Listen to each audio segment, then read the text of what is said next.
Israël possède l'une des armées les plus puissantes de la planète. Des milliards de dollars en blindés, des décennies d'expérience sur le champ de bataille, et en ce moment même, un groupe de combattants utilisant des drones assemblés avec des pièces de rechange détruit ces chars, un par un. Prenez une seconde pour mesurer cela. On ne parle pas d'un État-nation doté d'un budget de défense de centaines de milliards. On ne parle pas d'une armée avec des avions furtifs, des réseaux satellitaires et des ogives nucléaires prêtes à être déployées. On parle du Hezbollah, une organisation militante armée opérant depuis les collines et les vallées du sud du Liban. Elle assemble des drones à partir de composants que l'on peut commander en ligne, y fixe des grenades propulsées par roquettes et traque méthodiquement les chars les plus avancés que l'ingénierie militaire occidentale ait jamais produits. C'est l'histoire de la façon dont la guerre a changé, discrètement, à faible coût et de manière dévastatrice. Et c'est aussi l'histoire de la façon dont l'armée israélienne, malgré son brio, malgré sa technologie, malgré ses décennies de domination, s'est réveillée en 2026 sur un champ de bataille auquel elle ne s'était jamais vraiment préparée. C'est la mort venue du ciel. Pour comprendre ce qui se passe actuellement dans le sud du Liban, il faut comprendre ce qu'est réellement le char Merkava. Le nom lui-même, Merkava, signifie char en hébreu. Et ce n'était pas seulement un projet militaire. C'était une obsession nationale, une déclaration.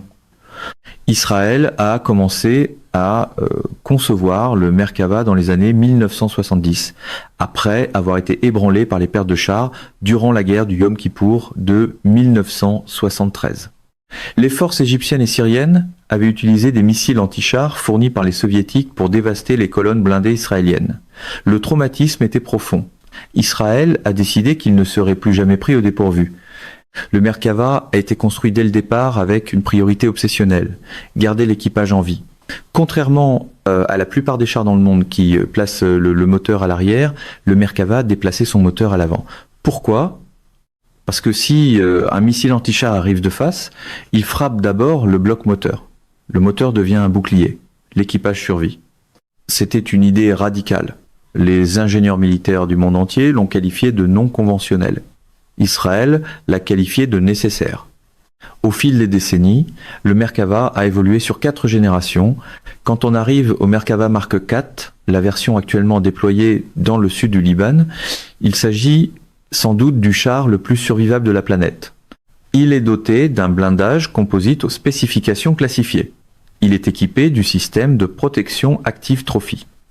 C'est une défense guidée par radar, capable de détecter les missiles et les roquettes entrants, puis de les abattre en plein ciel dans la fraction de seconde précédant l'impact. Il pèse plus de 65 tonnes, il coûte environ 4 millions de dollars l'unité, c'est le joyau des forces terrestres israéliennes. C'est l'incarnation physique de la doctrine militaire israélienne, puissance écrasante, supériorité technologique et par-dessus tout, protection du soldat à l'intérieur. Et le Hezbollah est en train de les détruire avec des drones qui coûtent quelques centaines de dollars chacun. C'est pas une exagération pour faire de l'effet dramatique, c'est la réalité froide, documentée et vérifiée de ce qui se passe actuellement sur le terrain au Liban. Parlons de faits précis, parlons de chiffres, suivons la chronologie de cette campagne, parce que l'histoire est plus glaçante et plus révélatrice que n'importe quel titre ne l'a montré. Mars 2026, Israël relance de grandes opérations militaires au Liban. C'est pas la première fois que ces deux forces s'affrontent. L'histoire entre Israël et le Hezbollah est longue, sanglante et profondément personnelle. Ils se sont battus en 2006 dans une guerre qui a stupéfié le monde lorsque le Hezbollah a tenu tête à l'une des armées les plus puissantes de la région. Ils se sont affrontés de nouveau en 2023 et 2024 quand le Hezbollah a ouvert un front nord en solidarité avec le Hamas après les attaques du 7 octobre. Un cessez-le-feu est entré en vigueur en novembre 2024. Il a tenu à peine pendant un peu plus d'1 an. Mais au début de 2026, la situation s'était de nouveau effondrée. Le Hezbollah a commencé à reconstruire son infrastructure militante. Israël a cité plus de 15 000 violations du cessez-le-feu. Et le 2 mars, les tirs ont repris sérieusement. Mais cette fois, quelque chose était différent. Quelque chose que les analystes militaires israéliens observaient avec une inquiétude grandissante dans les collines d'Ukraine et qu'ils s'étaient peu être convaincus de ne pas voir arriver au Liban aussi vite, était arrivé. Le drone FPV était arrivé au Moyen-Orient. FPV, pour First Person View, signifie vue à la première personne. Le concept est né dans les courses de drones récréatives. Les pilotes fixaient une caméra à un petit quadricoptère, mettaient un casque et pilotaient le drone comme s'il était assis à l'intérieur. La vue était immersive, précise et exaltante. Ce que personne dans la communauté des courses de drones n'aurait pu prévoir, c'est que cette technologie deviendrait l'une des innovations les plus meurtrières du champ de bataille au XXIe siècle. La guerre de la Russie contre l'Ukraine a tout changé. En 2023 et 2024, les deux camps en Ukraine déployaient des drones FPV par dizaines de milliers. Les opérateurs ukrainiens sont devenus légendaires par leur précision. Ils faisaient voler de petits quadricoptères rapides et agiles directement dans les trappes ouvertes de chars russes, dans les compartiments moteurs de véhicules blindés de transport de troupes ou dans des groupes d'infanterie retranchés. Les forces russes ont répondu de la même façon. Le ciel au-dessus des lignes de front est devenu une zone de mort pour tout ce qui bougeait. Des véhicules blindés qui dominaient autrefois les terrains ouverts étaient désormais traqués depuis le ciel par des drones coûtant $200 et pouvant être construits dans un garage. Les opérateurs de drones ukrainiens estimaient que entre 70 et 80% de toutes les pertes sur le champ de bataille étaient causées par des systèmes aériens, pour la plupart petits, pour la plupart bon marché, et tous impitoyablement efficaces. Le monde militaire regardait, le Hezbollah regardait très attentivement. Le 25 mars 2026, 3 semaines après le début de la nouvelle campagne terrestre israélienne dans le sud du Liban, le Hezbollah diffuse une vidéo. On y voit un drone FPV, petit, rapide, équipé d'une caméra, se rapprocher d'un char Merkava Mark IV israélien. Le drone vise l'arrière du véhicule et ce n'est pas un accident. C'est une doctrine de ciblage délibérée. L'arrière du Merkava, malgré son niveau de protection globale exceptionnel, possède un blindage plus mince que l'arc frontal. Plus important encore, c'est là que se trouve le principal stockage de munitions du char. Un impact pénétrant à l'arrière n'est pas seulement dommageable, il peut être catastrophique. Le drone frappe, la vidéo coupe, le Hezbollah affirme que le char est détruit, les capteurs militaires israéliens s'agitent, l'armée israélienne Tsahal ne reconnaît pas officiellement l'incident.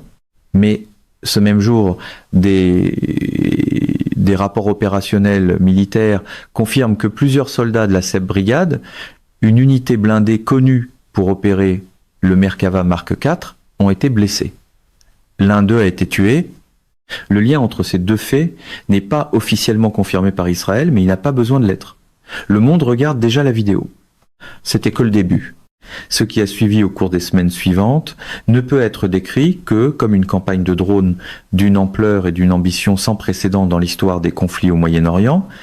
Le 26 mars 2026, en une seule journée, en 24 heures, le Hezbollah annonce avoir frappé 20 et un char Merkava israélien. 20 et un en une journée. Pour mettre cela en contexte, pendant toute la deuxième guerre du Liban en 2006, Israël a perdu environ 50 chars en 34 jours de combats intenses. Le Hezbollah affirme maintenant dépasser ce rythme par un facteur énorme. Les sources israéliennes n'ont pas confirmé le chiffre complet, mais des analystes militaires indépendants qui suivent le conflit ont noté que le tempo opérationnel de Tsahal dans certains secteurs avait brusquement ralenti. Un signe classique de perte importante de véhicules, en plus des chars. Le Hezbollah a revendiqué des frappes contre 3 bulldozers blindés Caterpillar 9, ces énormes véhicules de génie lourdement blindés qu'Israël utilise pour dégager les routes et détruire des structures, ainsi que contre 2 Humvee militarisés. Des vidéos ont appuyé bon nombre de ces revendications. Les analystes qui ont étudié les images ont confirmé une réelle capacité de frappe. Les impacts étaient réels. Certains drones visaient les trappes ouvertes sur le dessus des véhicules plutôt que de foncer aveuglément sur la coque. C'était de la précision, c'était du renseignement tactique délibéré, c'était pas du chaos improvisé. C'était une doctrine Avril 2026, la campagne s'intensifie. Le Hezbollah publie une nouvelle catégorie d'images qui glace les milieux de la défense bien au-delà d'Israël. Ce ne sont pas seulement des drones FPV utilisant un guidage conventionnel par radiofréquence. Ce sont des drones FPV guidés par fibre optique. Et cette distinction est énorme. Voici pourquoi. Les drones FPV conventionnels sont guidés par signaux radio. L'opérateur au sol utilise une manette et le drone reçoit les commandes par radiofréquence. Les véhicules militaires israéliens transportent des systèmes sophistiqués de guerre électronique conçus précisément pour brouiller ces fréquences. Brouiller le signal, perdez le drone, il s'écrase sans danger. Le brouillage électronique a été pendant des années l'une des contre-mesures les plus fiables d'Israël contre les menaces de drones. Les drones FPV guidés par fibre optique rendent toute cette défense presque inutile. Au lieu de transmettre les commandes sans fil, un drone à fibre optique déroule derrière lui une bobine de câble ultra fin pendant son vol. Les commandes passent par le câble. De la lumière, pas des ondes radio, de la physique, pas de l'électronique.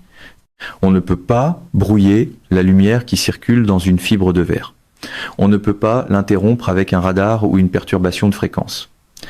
Les seules façons d'arrêter un drone FPV guidé par fibre optique sont de l'intercepter physiquement, de l'abattre ou d'espérer que l'opérateur fasse une erreur. C'est tout. Voilà les options. Le Hezbollah déployait ces systèmes, pas seulement des FPV standards radiofréquences auxquels Israël aurait pu se préparer, mais des variantes avancées guidées par fibre optique impossibles à brouiller, apparu pour la première fois sur le champ de bataille ukrainien au printemps 2024. L'armée israélienne a d'abord estimé que les drones FPV guidés par fibre optique du Hezbollah pouvaient fonctionner sur des distances de seulement quelques kilomètres. Elle se trompait. Des renseignements ultérieurs ont révélé que le Hezbollah lançait ses drones depuis des distances allant jusqu'à 15 kilomètres, soit près de 9 milles de leur cible. Pensez à ce que cela signifie tactiquement. Une colonne de chars israéliens qui se déplace dans le sud du Liban croit être en sécurité derrière ces lignes. La limite avancée du combat se trouve à plusieurs kilomètres. L'équipage se sent relativement en sécurité. Et puis, depuis 9 milles de distance, un opérateur du Hezbollah, assis dans une position souterraine fortifiée, regardant un flux vidéo à fibre optique d'une clarté cristalline, guide un drone à grande vitesse directement sur la trappe supérieure du véhicule. L'équipage ne l'a jamais vu venir. Les systèmes de guerre électronique n'ont rien fait. Le système Trophy ne l'a peut être même pas détecté. Tsahal n'était pas prêt pour cela et c'est peut être la révélation la plus stupéfiante de tout ce conflit. Le 11 avril 2026, la direction de la recherche et du développement de défense du ministère israélien de la Défense a fait quelque chose de remarquable. Elle a lancé un appel public à solutions, une invitation ouverte à tous entrepreneurs de défense, start-up, universités, ingénieurs indépendants pour soumettre des propositions afin de contrer les menaces de drones guidés par fibre optique. Prenez un instant pour mesurer cela.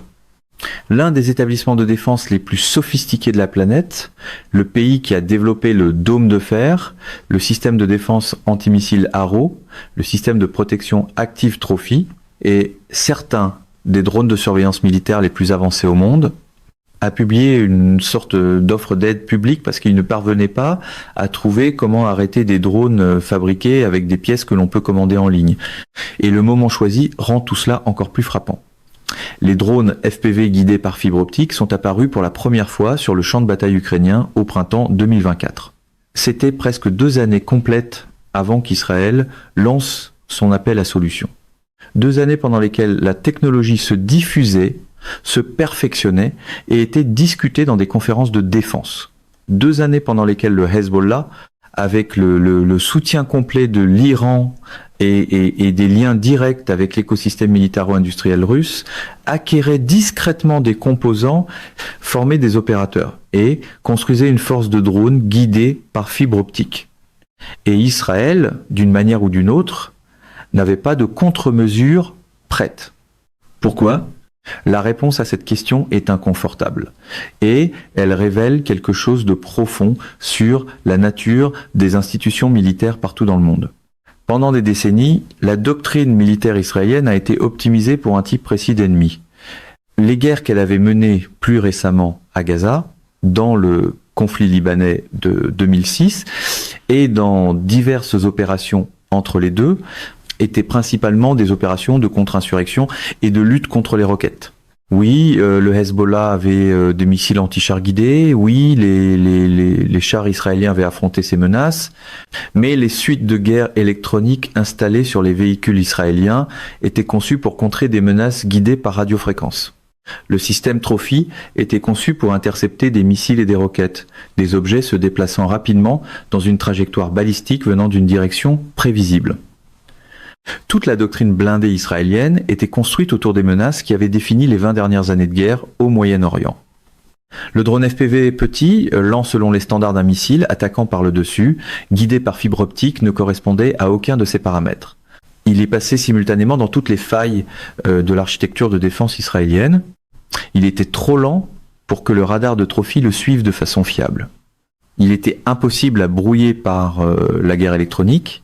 Il était trop petit pour que les systèmes de défense aérienne conventionnels l'engagent de manière rentable.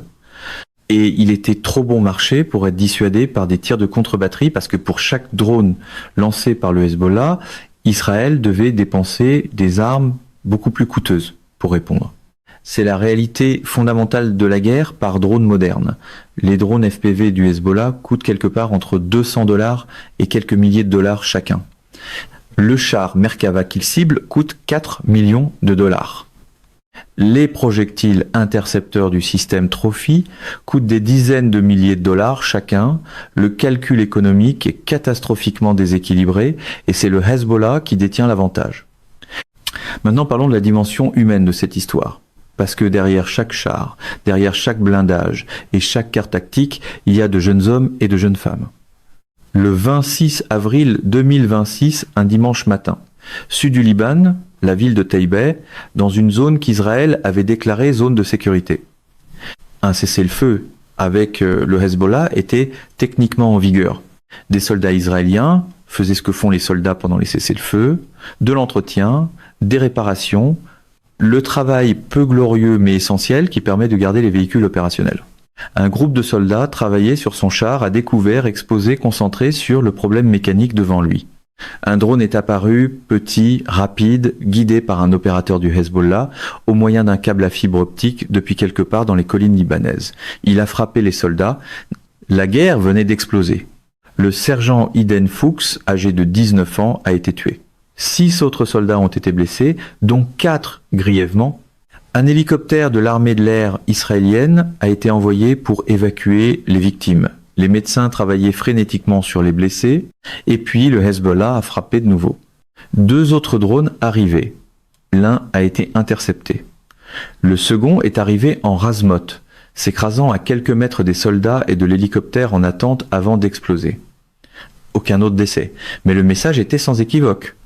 Le Hezbollah observait, le Hezbollah savait exactement où se déroulait l'évacuation, et le Hezbollah était prêt à frapper une seconde fois pour maximiser les pertes. C'est la doctrine de l'embuscade composée que les forces ukrainiennes connaissent trop bien. Frapper une fois, attendre la réponse, frapper les intervenants. Le sergent Iden Fuchs avait 19 ans. Il a été le premier soldat israélien tué par une frappe de drone FPV. Il ne sera pas le dernier. Prenons du recul par rapport à la tragédie individuelle et regardons l'architecture géopolitique derrière cette campagne de drones. Parce que le Hezbollah n'agit pas dans le vide. Il agit comme le mandataire le plus capable et le plus lourdement armé de ce que l'Iran appelle son axe de la résistance, un réseau de groupes militants s'étendant du Yémen à l'Irak, à la Syrie et au Liban, tous approvisionnés, financés, entraînés et dirigés à des degrés divers par Téhéran. La relation de l'Iran avec la guerre par drone est profonde et stratégique. L'Iran développe son propre programme de drones depuis au moins les années 1990. Dans les années 2010, les drones iraniens, en particulier la série Shahed de munitions rôdeuses, étaient devenus l'un des principaux outils de guerre asymétrique du pays. L'Iran a fourni des drones Shahed à la Russie après le début de la guerre en Ukraine. La Russie les a utilisés par milliers pour frapper des villes ukrainiennes, des réseaux électriques et des infrastructures militaires. La boucle de rétroaction technologique s'est ensuite inversée. Les leçons apprises en Ukraine sont revenues par les canaux iraniens jusqu'au réseau de mandataires à travers le Moyen-Orient. Le Hezbollah a reçu les bénéfices de ce transfert de connaissances sous une forme particulièrement concentrée, parce que le Hezbollah n'est pas un simple mandataire, il est sans doute l'organisation militaire non étatique la plus sophistiquée au monde. Pendant les années de calme relatif entre 2024 et 2026, alors que l'attention du monde était ailleurs, le Hezbollah ne reconstruisait pas seulement ses stocks de roquettes et ses réseaux de tunnels. Il absorbait des leçons, étudiait l'Ukraine, formait des opérateurs, acquérait du câble à fibre optique en grande quantité, parce que même à $30 le kilomètre, on peut obtenir une portée opérationnelle énorme pour un coût modeste, et construisait et testait des cellules de drones FPV. Israël n'a pas des années. Tactiquement, les commandants israéliens adaptent leur schéma opérationnel, gardent les véhicules en mouvement, réduisent les routines prévisibles, augmentent la couverture au-dessus des positions et modifient le comportement des équipages. Parce que l'une des leçons les plus importantes de cette campagne est que les équipages à l'intérieur des chars ne sont pas toujours les cibles principales. Les frappes de drones qui causent le plus de pertes ont touché des soldats à l'extérieur de leur véhicule, des soldats effectuant de l'entretien, des soldats évacuant des blessés. L'attaque du 26 avril qui a tué le sergent Fuchs a frappé des soldats réparant leurs chars, exposés, concentrés sur leur travail et non en train de surveiller le ciel. La frappe de suivi a visé l'évacuation médicale, frapper une fois, attendre la réponse, frapper les intervenants. Changer ce comportement et peut être la réponse immédiate la plus concrète dont disposent les commandants israéliens. Mais c'est un changement culturel profondément difficile à imposer au milieu d'un combat actif quand chaque instinct pousse un soldat à courir vers un camarade tombé. Pendant ce temps, la guerre du Liban de 2026 a déjà déplacé plus d'1 million de personnes, soit 20% de toute la population libanaise. Plus de 2000 militants et civils ont été tués. Des forces israéliennes provenant de plusieurs divisions opèrent sur une vaste portion du sud du Liban avec l'objectif déclaré de repousser le Hezbollah au nord du fleuve Litani à 30 km de la frontière israélienne. Cela signifie que les forces israéliennes doivent avancer dans un terrain que le Hezbollah a passé des années à préparer et le tenir avec exactement ses outils pour le défendre. Le cessez-le-feu annoncé le 17 avril est déjà en train de s'effriter. Le Hezbollah continue de lancer des roquettes et des drones. Israël poursuit ses frappes aériennes et ses opérations terrestres. Le gouvernement libanais réclame un retrait. Israël veut démanteler l'infrastructure du Hezbollah. Les États-Unis observent nerveusement, tout en gérant des tensions séparées avec l'Iran au sujet des négociations nucléaires. Toute cette complexité géopolitique se déroule sur fond de frappes de drones, qui, une par une, redéfinissent ce qui est possible sur le terrain. À quoi ressemble l'avenir de la guerre blindée dans un monde où un drone à $200 peut menacer un char à 4 millions de dollars? La réponse honnête, c'est que personne ne le sait complètement. Nous vivons la révolution doctrinale en temps réel, mais plusieurs choses deviennent claires. L'ère des véhicules blindés, comme outil dominant et largement invulnérable de la puissance terrestre, touche à sa fin, non pas parce que les chars sont obsolètes, ils ne le sont pas, mais parce que leurs paramètres opérationnels ont fondamentalement changé. Un char qui pouvait autrefois avancer avec une relative confiance sur terrain ouvert doit maintenant considérer chaque mètre de ciel ouvert comme une zone potentielle de destruction. Le poids psychologique et opérationnel de ce changement ne peut pas être exagéré. Les commandants qui positionnaient autrefois les chars comme des outils de choc visibles, dominants, capables d'inspirer la peur, doivent maintenant penser chaque mouvement comme une exposition potentielle. La guerre électronique, qui a été la stratégie dominante de lutte contre les drones pour la plupart des armées au cours de la dernière décennie, ne suffit plus à elle seule. Le guidage par fibre optique a créé une catégorie de menaces de drones physiquement immunisés contre le brouillage. Le problème de l'interception cinétique doit être résolu à partir des principes de base. Et le résoudre à faible coût, de manière fiable et à grande échelle, est le défi central auquel fait face aujourd'hui chaque établissement de défense sur Terre. L'équation économique de la guerre a changé d'une façon qui favorise les acteurs décentralisés et asymétriques comme jamais auparavant dans les conflits modernes. Lorsque le rapport de coût entre le drone offensif et l'intercepteur défensif est de 100 contre 1 en faveur de l'attaquant, le défenseur fait face avec le temps a une logique d'attrition économique intenable. Ce n'est pas seulement un problème tactique, c'est un problème stratégique. Cela change le calcul de ce que signifie projeter la puissance, tenir un territoire, mener des campagnes prolongées, et la technologie ne reviendra pas en arrière. Le savoir nécessaire pour construire et opérer des drones FPV guidés par fibre optique est maintenant distribué parmi des dizaines de groupes armés sur tous les continents. Les composants sont bon marché, disponibles commercialement et deviennent moins chers chaque année. Ce que le Hezbollah fait aujourd'hui au Liban, d'autres groupes l'observent et en tirent des leçons. La question n'est pas de savoir si cette technologie va se diffuser davantage. Elle le fera. La question est de savoir si les armées du monde adapteront leur doctrine et leur équipement assez vite pour affronter une menace qui évolue plus rapidement que n'importe quel cycle d'approvisionnement militaire. Le sergent Iden Fuchs avait 19 ans. Il servait dans l'une des armées les plus technologiquement avancées du monde, à l'intérieur de l'un des véhicules militaires les mieux protégés jamais construits. Et il a été tué par un drone assemblé avec des composants que l'on pourrait trouver dans une boutique de modélisme, un drone coûtant quelques centaines de dollars contre un char coûtant 4 millions de dollars. Cet écart brutal qui s'élargit, est l'histoire de cette guerre.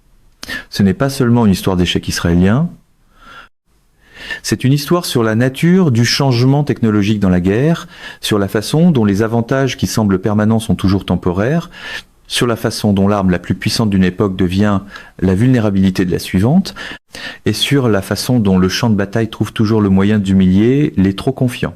Toute grande puissance militaire a affronté ce moment. Le moment où l'ancienne manière de faire la guerre ne fonctionne plus et où la nouvelle a déjà commencé.